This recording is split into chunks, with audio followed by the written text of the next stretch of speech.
Hi guys, welcome to the podcast. Before we start, we just want to introduce you to our sponsor. Our sponsor is the Twitter handle @MugsNFL. They're a company that offer a range of custom items such as mugs, t-shirts, crewneck jumpers, and hoodies, all customized with your favorite sports player or your sports team. That can be any sport ranging from the NFL through to the NBA to UK sports. All you have to do for an extra 10% off your order is drop them a message on Twitter quoting our podcast, that is the Hardwood Hoops podcast, and they'll get 10% off your next order. Cheers and enjoy the show.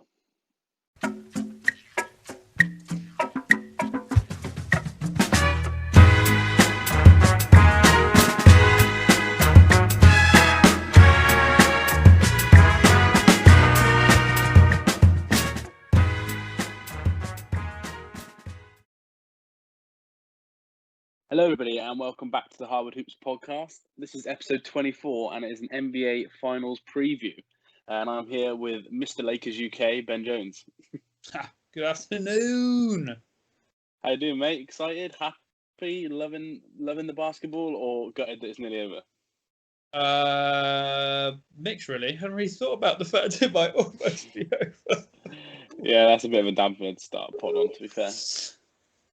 Nah, I'm buzzing for it. Can't wait.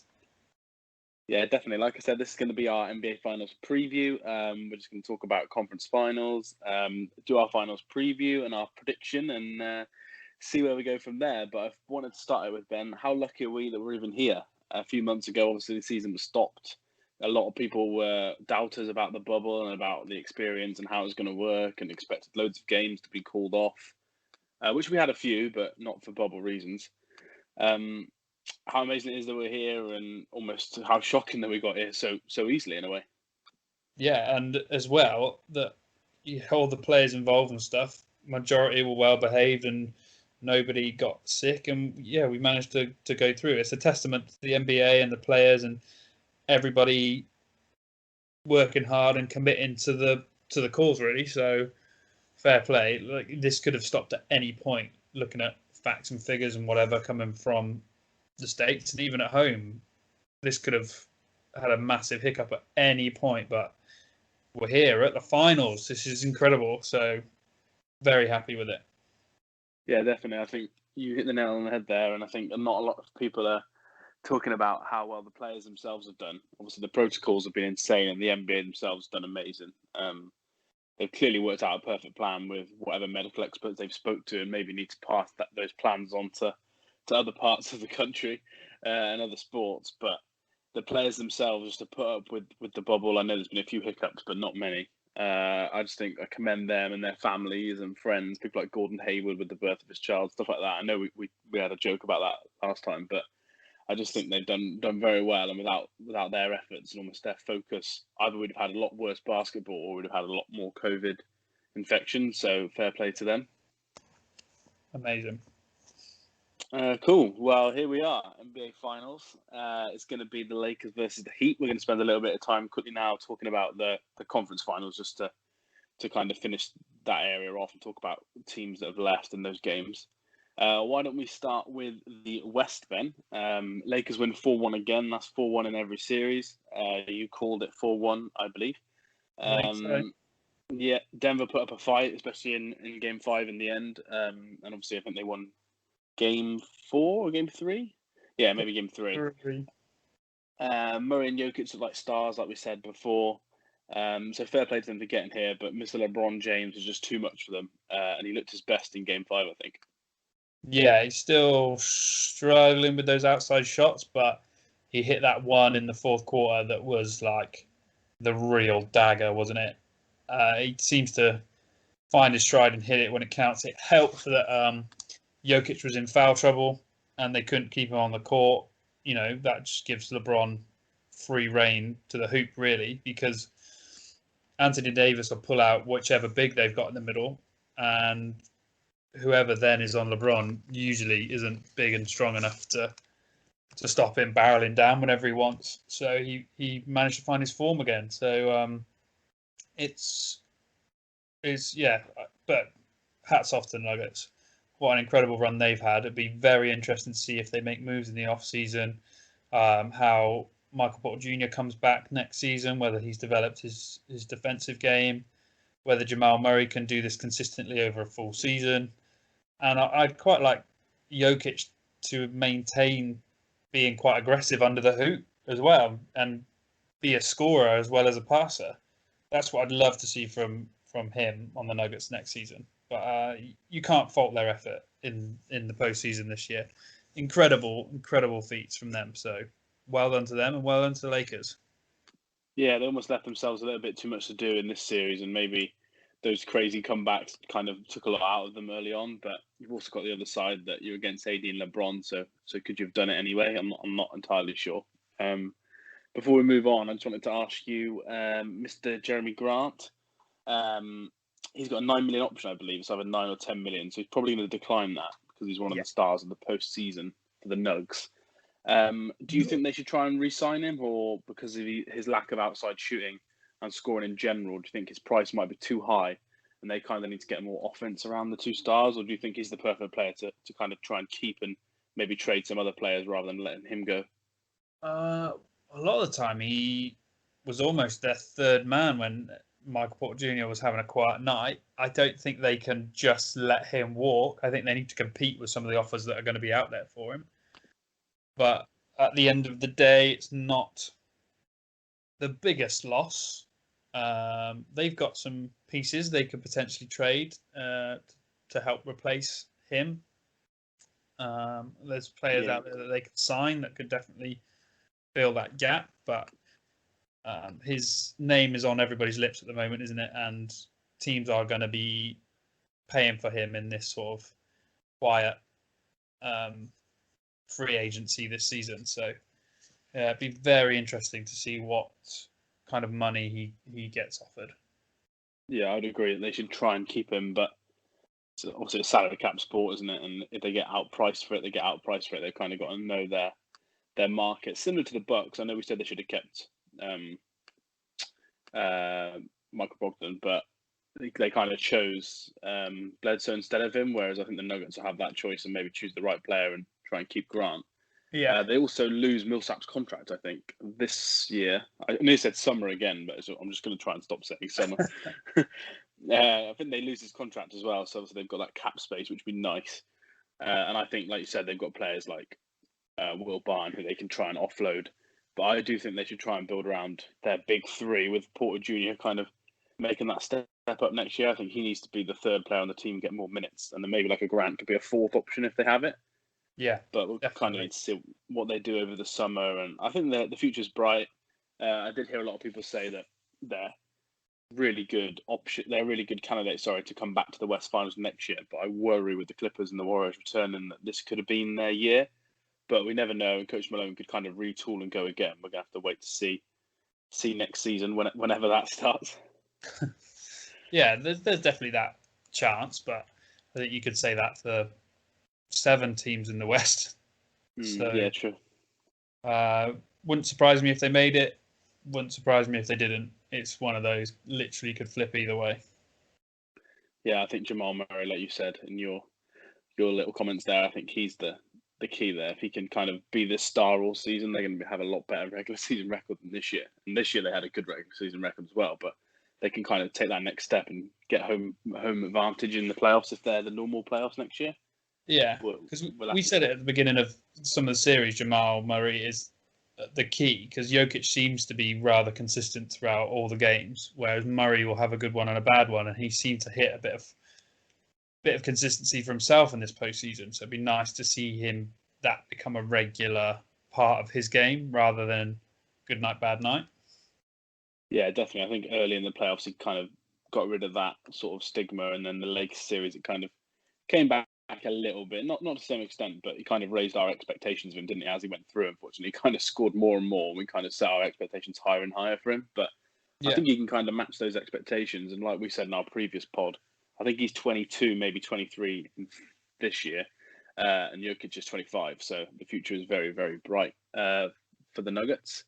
And then in terms of the East, we had the Heat. They managed to get a 4-2 win over the Boston Celtics. Coach Stevens again kind of falling at that Eastern Conference Finals hurdle, something that's kind of becoming a bit of an issue with his CV, I think, Ben, and whether that's his fault or not, I just think that's kind of following this team around now. Yeah, so difficult to sort of pinpoint what the Celtics can do to kick on from here, really. You feel like the roster is pretty much there, apart from, Jaylen Brown and Jason Tatum are still quite young. They play well as a team. They play well as a unit.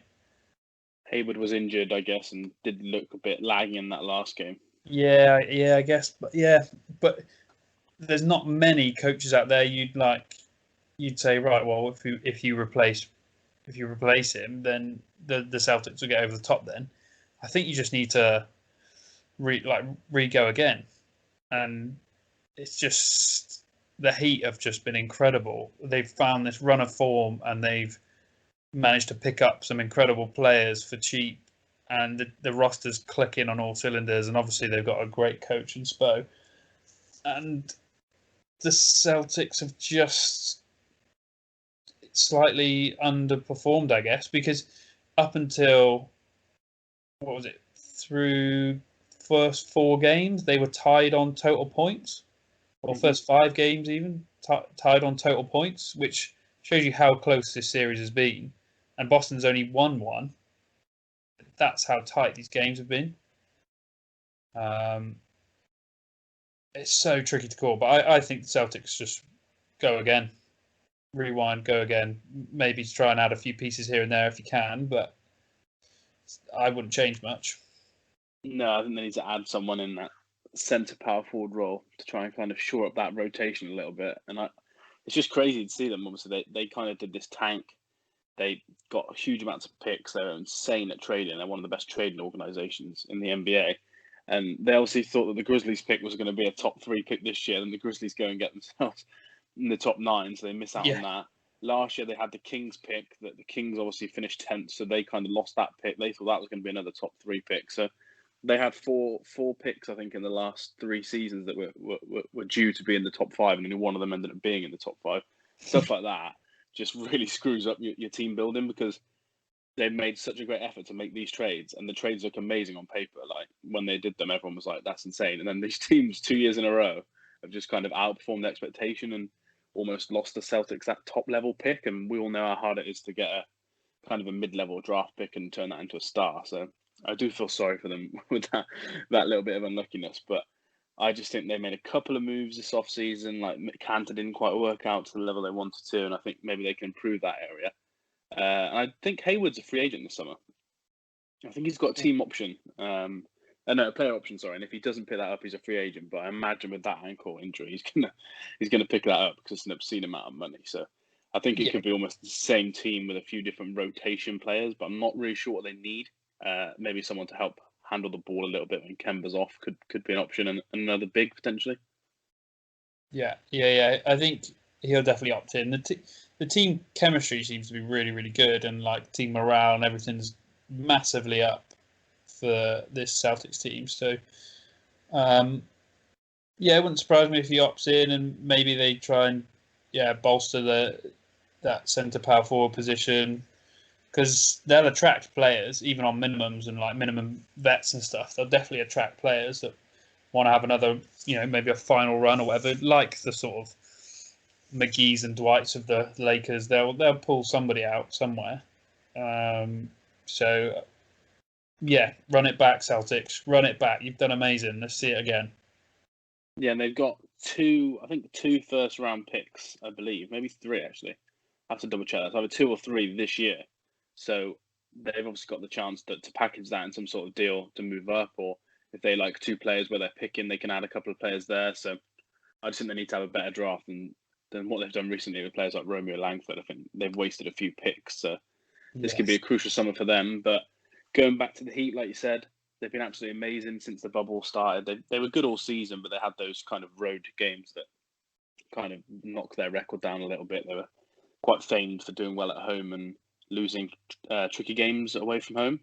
But the bubble has just suited them perfectly. And I know Jimmy's not had the greatest series, but he's kind of led them to being such a great team. And their team basketball has been really impressive, hasn't it, mate? Yeah. Everybody night in, night out, has had an opportunity to contribute, and they have as well. When one player is underperforming, another one seems to just slot straight in and pick up the slack, and that's what you want from this team game, is everybody working together, working for each other and for the benefit of the team, putting egos aside. Like Bam will have a big game, or Jimmy will be quiet, so somebody else will step up. Jay Crowder's not hitting shots, but Duncan Robinson is, so they go to him a bit more. Things like that, and that is, like, I think it's a testament to the coaching, it's a testament to the players, it's a testament to the organisation. The Miami Heat team, everyone included in that, like I said, throughout the organisation, just seemed to be on board and working together. So you cannot fault what they've done this off season and through the bubble. They are brilliant and really on form at the moment. Yeah, they kind of hit form at the perfect time. And before we move on to our finals preview, just wanted to give a shout out to Jimmy for how well he did do in Game 6 after kind of a little bit of a few letdown games. A lot of the media were saying when they lost that second game to the Celtics that he needs to show up more, and he did that in this game. But also Iggy hitting threes, something he's not done for a while, kind of helped win them this game. It basically summed up the team, didn't it? When they needed a player to do it, another player did it. It was a different role player this time, but another player kind of stands up and hits the shot when needed. Yeah, that's it. It's just team basketball at its finest. Yeah, their in-season trades of like Crowder and Iggy just ended up being a mastermind by Mr. Pat Riley. He's a wizard. He is a wizard. He is a wizard. And speaking of the wizard, let's talk about his team in the NBA Finals. So, a little bit of an NBA Finals preview here. We've got a few things we're going to talk about before I ask Ben a couple of questions. Well, a set of questions later on, which he doesn't know what that's about. And then at the end, we'll give our final predictions as well. So, but I just wanted to open up, Ben. This is the first time in NBA history that the two teams in the finals missed the playoffs last year. How crazy is that as a stat? And also, how crazy is it that these two teams have managed to rebuild on the fly, kind of? Obviously, a caveat there with LeBron James kind of choosing your team. But yeah, what a nut stat that is. They missed the playoffs completely last year, and then they're both in the finals this year. I found that crazy. Yeah. Lakers have traded well, signed well, and obviously have LeBron and AD. That's their story so far, really. The Heat have drafted well and have traded well and have come together as a real cohesive unit. So it's like the battle of star power versus team power. Although Jimmy is a star, he's not a superstar like your AD or your LeBron. This is a real interesting matchup in so far as that goes. The matchups are very interesting as well. If you go player by player in terms of what you think the best sort of five is for each team. Well, you may have just spoiled your own segment there, because I was going to ask you something about that in the question segment. Do you want me to quickly do that now whilst we're on the topic? No, we can hold off. It's fine. Save it for the questions. Yeah. Well, the other thing I was going to mention to you was how these teams got here. Like you mentioned, obviously LeBron and AD. Lakers have had multiple top 4 picks over the last 5 years. Probably none of them have gone well. I guess you can kind of say Ingram did, because obviously they managed to help trade for AD, but kind of not. They're not part of this team.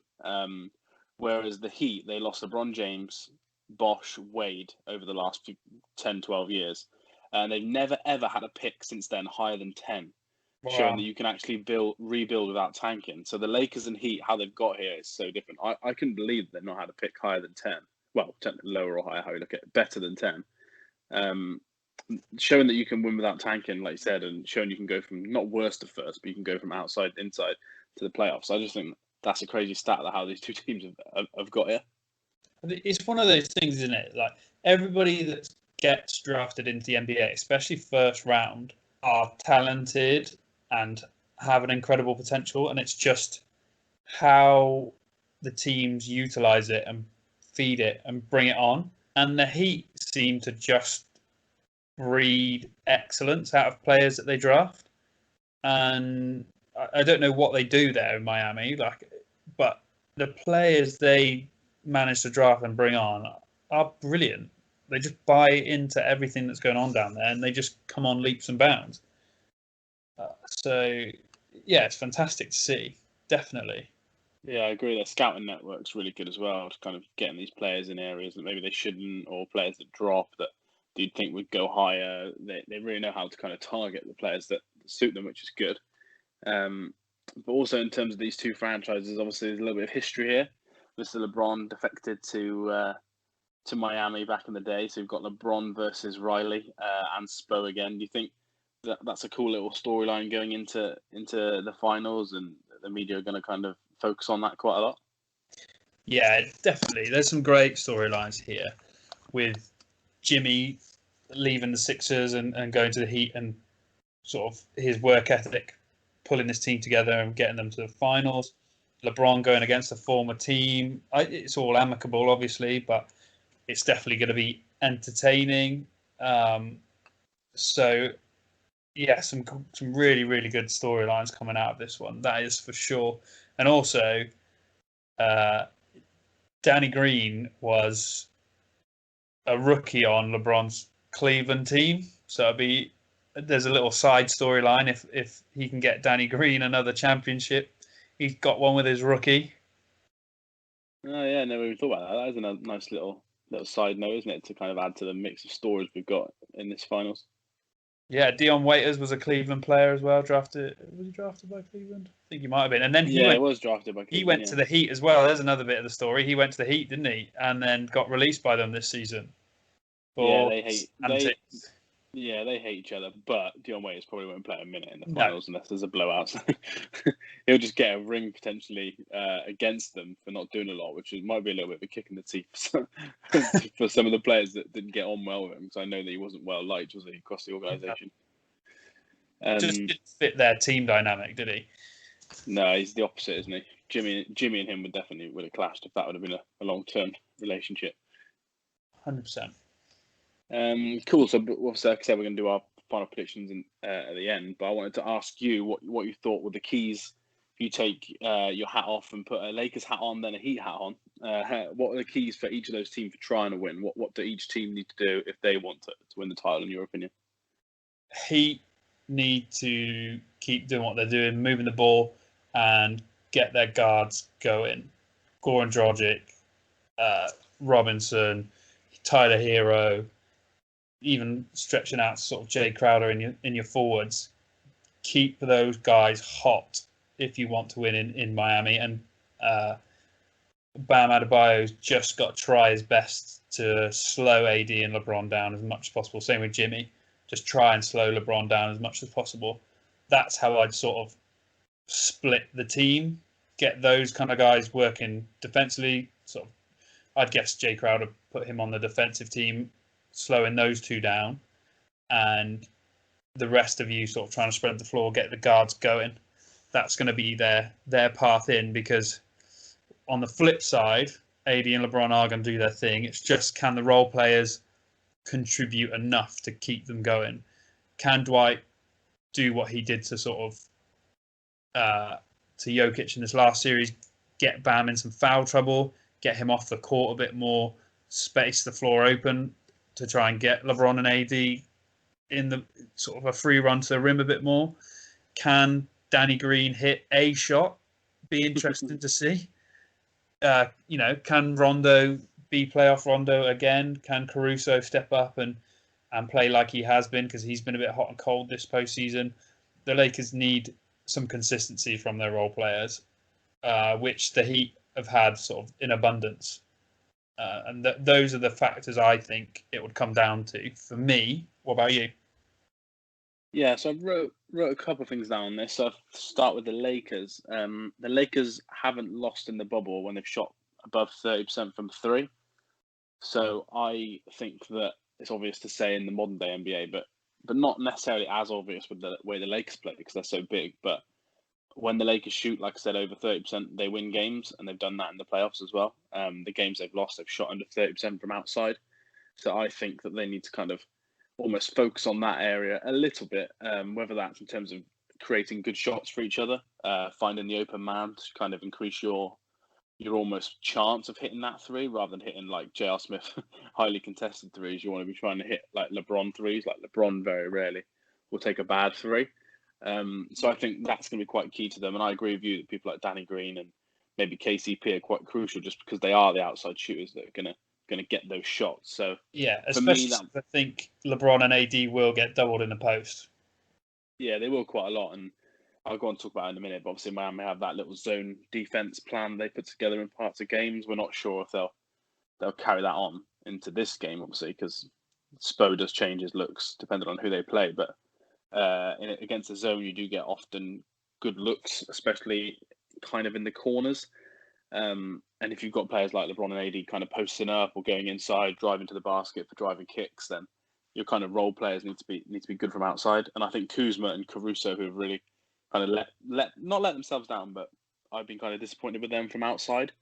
Danny Green is kind of Danny Green. He's either really good or really bad. But those two I kind of thought would get more time in the starting lineup and kind of take more shots. And I think they could be two crucial players for the Lakers from three. And I know you kind of agree with me on Kuzma. You think that he needs to do a little bit more and maybe try and force the issue a bit offensively. Yeah, because he can be incredible offensively because he's a good enough shooter to take those shots from outside, and he's big and long enough and quick enough to work inside and get round players. But he just doesn't seem to sometimes. I feel like he sort of almost second guesses himself and just passes up or gets himself into a horrible position and puts up a silly shot. And he needs to just think about it for a second before he gets his head down and makes that decision.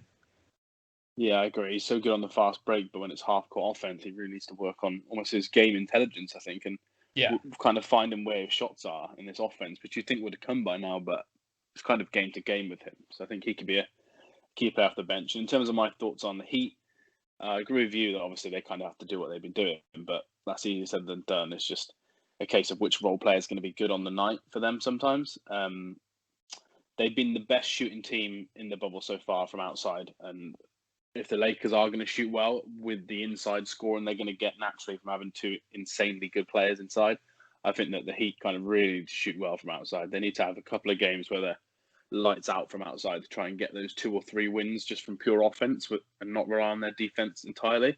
Because we know, obviously, there's going to be those games where the Lakers just score 120, 125 quite easily. And those are the nights where the Heat need to hit their threes just to stay in the game and just get themselves to that fourth quarter. Because we've seen in the bubble that a lot of teams against the Lakers, if they get down late on, they can really struggle.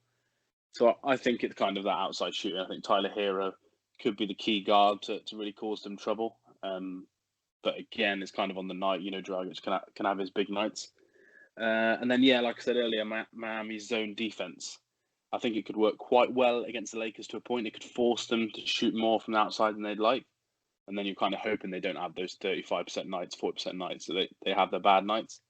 But I think you kind of live by the three, die by the three to a point in Miami. And I think that's kind of going to be their way for success. Yeah, definitely. I think, like you said, the shooting is definitely key for them, and it's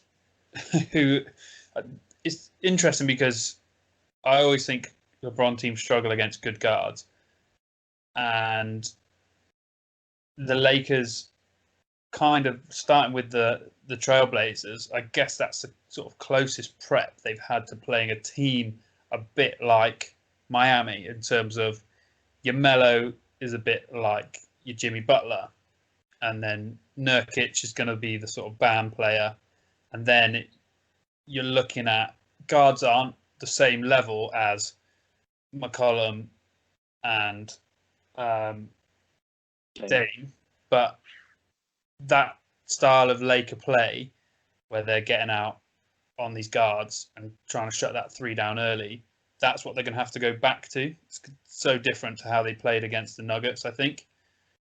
Yeah, I think the key difference there is Miami have to lean on their defense, won't they, as opposed to a team like the Blazers who let up so many points. I just think that I agree that they're going to force the Lakers to change how they defend. And it might take a couple of games for them to switch back to that. We kind of see LeBron teams and this Lakers team just struggle a little bit more in games 1 and 2 of series. And that could be the same here, getting used to it. But I think they also can't afford to go down. I think the Heat do need to try and win game 1 or they can't lose both game 1 and game 2. I don't want to put too much pressure on just one game 1 because I don't think if you lose game 1, you'll lose the finals. But I think you need to win one of the first 2 games if you're the Heat to try and keep yourself in it and kind of extend this series as long as possible and just hope that your rotation players can do it. I think if the Lakers go 2-0 up, it's just like disaster for them. I think you'd be putting bets on a sweep at that point. But yeah, let's just move on quickly to my little question section I had for you. It kind of fits the idea of what we've been saying. We've been constantly mentioning depth versus stars. So there's 2 big stars for the Lakers, the way they've rebuilt their team through trades, whereas the Heat obviously have got a lot of role players. So I'm going to ask you which player you would take in each matchup from the most minutes for the team. I've kind of tried to match them position-wise as well. And we'll just kind of see where we see the level of these teams. So you ready? Yeah. Let's go. We'll start with the obvious one. Mr. LeBron James versus Jimmy Butler. They're kind of similar-ish. Obviously, they both like to score inside. They don't like to take a lot of three-pointers. They are the stars of the team. Even though AD is a star in his own right, these are the 2 guys that lead these teams. And I think I know which one you're going to say. Yes, LeBron all day. Jimmy's defense is slightly better than LeBron's, and it's more consistent than LeBron's, certainly. I think it's more consistent, but LeBron can be the best defender in the world when he locks in. But I think, like you said, Butler does it almost every play, doesn't he, defensively, whereas LeBron kind of knows which ones to take off to save his legs from the offense. Yeah, which is probably why Jimmy does suffer sometimes on his offense, but that's just the way he's built. He can't take a possession off. That's just him. Yeah, that's just him. Yeah, let's go LeBron there. Cool. That's 2 for LeBron's. I agree with you. Next one, probably the most important matchup for the series for me. AD versus Bam. Probably another easy one. Like we said, with the stars, we depth matchup here. But what are your thoughts on this matchup? I assume it's AD again, but maybe Bam can kind of close the gap a little bit defensively. Yeah, Bam has come on leaps and bounds, and he is athletic, and within the paint, he is really, really proficient. He knows what he's doing, and he can usually get away with it all. But AD is too good all around. I don't think Bam will have faced someone that can pull him out to the 3-point line and consistently hit it like AD can, or take him off the dribble, or back him down, or hit a little turnaround. I think he will be tested this series by AD, certainly. Yeah, I agree. I've gone AD as well. And I think Bam's crucial moments are going to be those times when you've got your Howards and your McGee's in. And if McGee does play, and I think Bam could kind of really hurt those guys with dribble handoffs. And maybe that's what they do to AD as well to try and tire him out. I think that makes a lot of sense. Third matchup, I've gone for the infamous Danny Green because he's still getting third most minutes, even though his shot making has not been good. I've gone against Goran Dragic here. He's kind of getting those minutes for the Heat, and he's kind of their next biggest scorer. Who do you see having the advantage in this matchup? Although he's been pretty garbage offensively, Danny Green does really contribute defensively. A lot of his work goes a bit under the radar as well. It's just less consistent than it used to be with his defense. Goran Dragic's offense is way better than Danny Green's, hands down. But his defense suits the system as well, but his defense is awful. But equally, Danny Green's not the type of player that's going to be driving at him and trying to take him off the dribble and really testing him out on his defense. So I'm going to go with Goran Dragic on this one. Yeah, I agree. I think Dragic in the playoffs has been absolutely insane. Since he started, the team's been amazing. I think he's a key element to their success. So I've gone him as well. Next, I've gone for KCP, who gets the next most minutes and has quite a lot of shots, actually, versus Mr. Tyler Hero. I'll start off on this one. I've quite clearly gone Tyler Hero. I do not like KCP. It's kind of well known. KCP is a better defender than a lot of people give him credit for, because when he has a bad offensive night, it's really bad. Yeah. But he is actually a good defender. But Hero has got quite good length as well. He rebounds really well for a guard. So both their defense kind of underrated. But I think Tyler Hero's shot creation and the fact he kind of helps dribble the ball up the court quite regularly, I've gone for Tyler Hero in this one. What about you? Hero, hands down, is the better player. There's no doubt about that. He's an incredible player, especially for a rookie. It's just, can KCP, being in the league a bit longer and being a bit more experienced, can he use his defensive abilities to get in his head a little bit, shut him down? Because, again, like we said with all the Heat players, not always been massively consistent throughout this bubble. It's just lucky somebody else is having a good night when he's having an off night. But yeah, let's err on the side of Tyler. Nice. 2 for 2 so far. We've had all the same, and teams are 2 for 2. Next one, very good actually in terms of position wise. This matched up quite nicely. I've gone for Jay Crowder versus Mr. Kyle Kuzma. Obviously, Kuzma off the bench. Crowder does play more minutes, but they kind of asked to do similar things. This was really tough for me, so I'd like to know where you sit on this little matchup. Kuzma on an on night does it for me over Crowder. Mm-hmm. But all they want from Crowder at the moment is play defense and then stand in a corner on offense. Open threes. Just take threes. Like I said, Yeah. that one on the last podcast, he had one night where he's 3 for 10 from 3. Like, A, how is he getting that many shots from 3? B, how are all your shots in one night from 3? And C, it just means that they're saving him for the defensive end if he is just standing in a corner, which could make it more difficult for Kuzma. But if he is sensible and he thinks about what he's doing, Kuzma in the matchup could take him, as long as he doesn't try and back him down, because he'd lose that. He's not strong enough. Crowder is a strong guy. I feel like they might use Crowder on LeBron quite a bit as well. Well, yeah, these aren't going to be defensive matchups. No. These are just player v player in terms of how many minutes they get, which one you think is better / will have more of an impact. I think you're leaning Kuzma. Yeah, I think I might be as well. I'm gonna do it. Let's go Kuzma. Right. I'm gonna lean Crowder just because of defense. I think Kuzma is a liability at times. I don't think consistently. I don't think they're both very good offensively in terms of consistency. I think Kuzma's got way more tricks in his bag. Sorry. Yes. But they're both very inconsistent. And I think Crowder leans it to me a little bit defensively, but yeah, I think that's a tough one. I'll leave the funniest one to last. What about Mr. Duncan Robinson, who thinks he's Steph Curry, versus Rondo, Mr. Break his hand in first day of practice? Where are you going with this matchup? These are obviously very different players, but they're off the bench guards. So. Yeah, again, just because the matchup is so different, Rondo's bringing that defense, that hustle. He's getting up in grills. He's annoying players. He's picking pockets. Trying to facilitate more as well, I guess. Yeah, and you saw what he turned the tide in that in the early games in the Nuggets series where he was just putting balls over the top into AD and LeBron, and they would just turn in and lay up. He knows how to run a team and how to get people shots, and he's actually been hitting some shots himself. He's definitely been working on that because he knows that's what he needs to do. And Robinson, incredible 3-point shooter, but again has been streaky. This is actually really tough. That was the plan.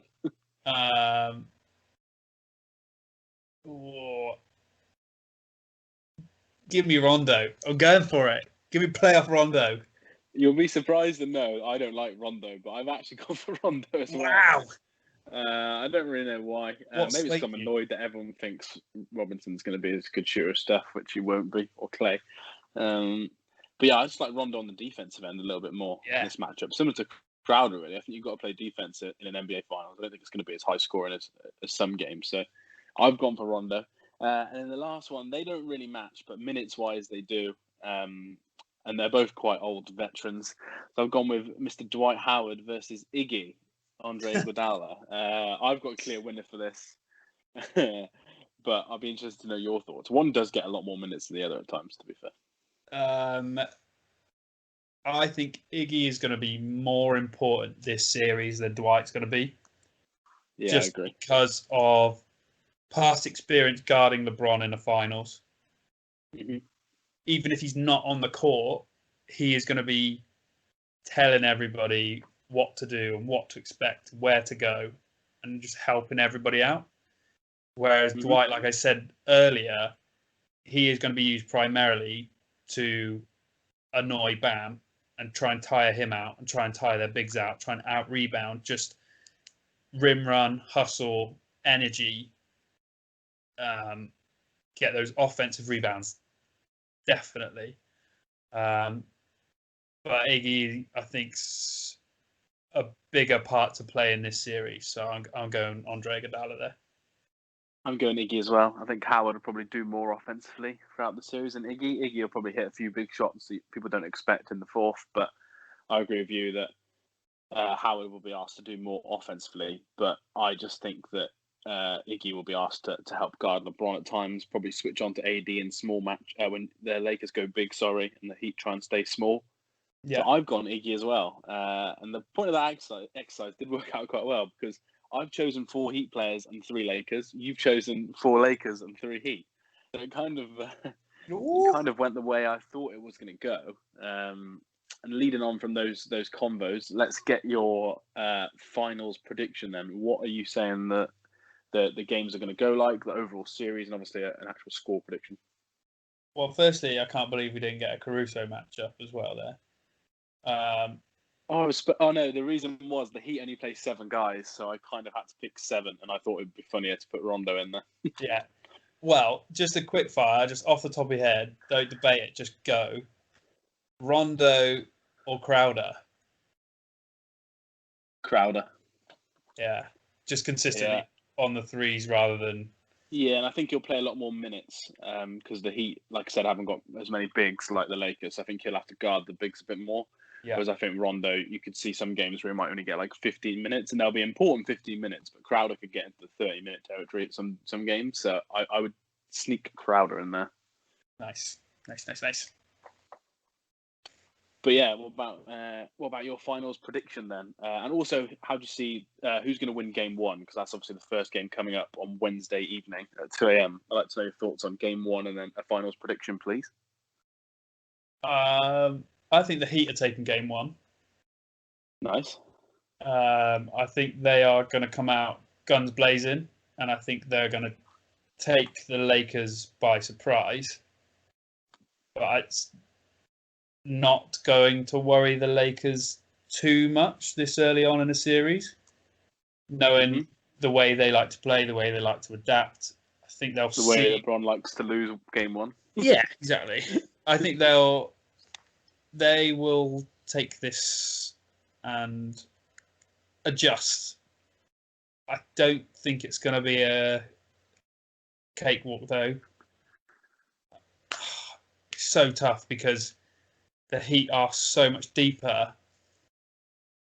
And on paper, although we've just done that exercise and I've aired more Lakers than Heat, I feel like the Heat have the better roster. But the Lakers have really surprised me how well their role players have stepped up defensively, certainly, and occasionally offensively. But it's been enough to get the Lakers where they need to be and getting those wins. So I'm going to go Lakers. Yeah, didn't think you wouldn't. And it's going to 5, 6, or 7 there. I want to say 6, but it's really boring. So I'm going to say Lakers in 5. Again, 4-1 again every round. Yeah. Okay, cool. Well, there you go. The 4-1 Lakers. What have you got? The 4-1 douchebag sweep Lakers. Yeah. I was really struggling with Game 1. I don't know if LeBron was going to come out on absolute fire or if the Heat were going to do the same. They ended their last game with the Celtics so well that I'm leaning towards them kind of carrying that form on to Game 1. So I think the Heat will just about scrape Game 1. And it wouldn't be a Liam Horsley playoff prediction if I didn't go against the Lakers, because I've done so in every round. Bodes well for the Lakers. So I'm going to go the Heat in 7 with a big Jimmy Butler game in Game 7 to kind of finally declare himself a superstar to people that don't believe. So I can I'm see gonna it say because Heat in 7. the Heat have got so many tools on the court to try and combat LeBron with Crowder, Iggy, and Butler, and Spo must have some little nuggets tucked away from when he used to play under him, Yeah, I just to think he would. say, try this. Who's the Let's better do coach? Who wins the coach matchup? Surely that's an easy one we haven't talked about. Spo every day.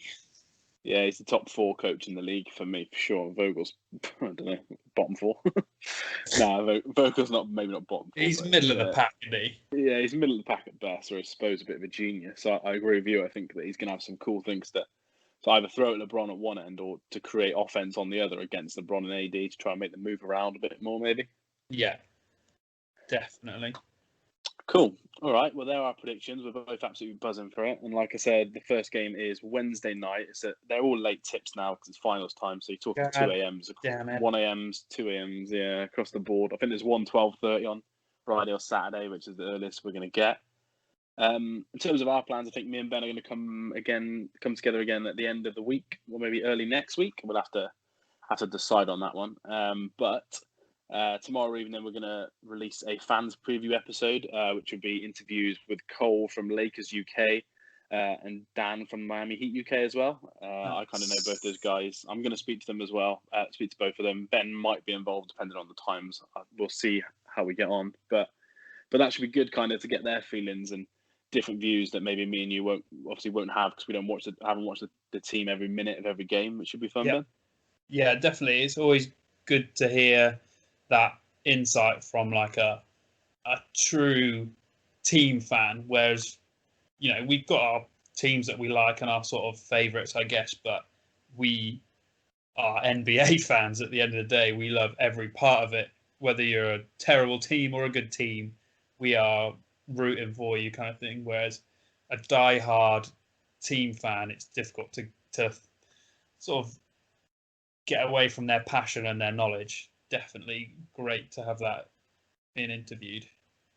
Yeah, definitely. Really look forward to getting those guys on. Obviously, get to chat to Cole from the Lakers UK a little bit about Kobe year with the title. Obviously, LeBron coming in, how he feels like it's gone after a bit of a worrying bubble start. Whereas Dan, obviously, from the Miami Heat side, they've kind of been out of this stardom for a long time now since LeBron left. So to kind of hear his thoughts on them getting back to being the top team, and I kind of wrote a piece for him earlier in the year saying that they could get to the final. So he'll like that. I was proved right there. So that should be good. Yeah, and that's going to go live tomorrow evening, we hope. If not, first thing Wednesday morning, so everyone can listen to that as well before the games start on Wednesday evening. But all for us to say is enjoy the basketball now, mate. I'll speak to you either tomorrow or later in the week, Ben. Oh, yes, we'll keep going back and forth. Let's go, LeBron! No. Jimmy Butler all day. See you later. See ya.